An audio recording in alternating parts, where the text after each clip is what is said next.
বন্ধু যখন বউ লইয়া আমার বাড়ির সামনে দিয়া অঙ্গ কইরা হাইটা যায় ফাইটা যায় ওরে বুকটা ফাইটা যায়। ভাই ভাই আজকে কি ঈদের দিন নাকি?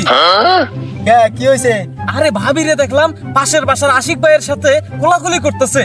হাই হাই তুই এতক্ষণে কস কি? এতক্ষণ মনে হয় বাইকে গেছে। আরে তাড়াতাড়ি নু। আয়ো মা।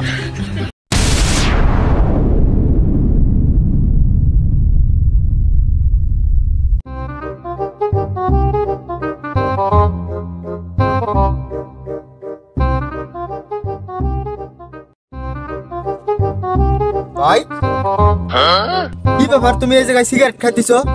আমি আব্বারে কয়ে দিম। তোর এই যে 20 টাকা দিতেছি চকলেট কিনা খাইস, তাও আবার কইস না ভাই। যেটা তুমি কি দিলা? আহা আচ্ছা দাঁড়া, এই যে নে ধর আরো 100 টাকা দিলাম, তাও তুই আবার আমি তাও কয়ে দিম। আরে যন্ত্রণা। আচ্ছা নে এই যে তোর মোবাইলটাও দিলাম, একদিন গেমস খেলিস, তাও আবার কইস না ভাই। না এগুলা কোনো কিছুই হইব না, আমি তাও আব্বারে কয়ে দিম। আরে আচ্ছা আর কি দিলে তাহলে তুই আবারে কবি না, সেটা কত? আমারে দুইটা টান দিবার দাও, তাইলে কমু না।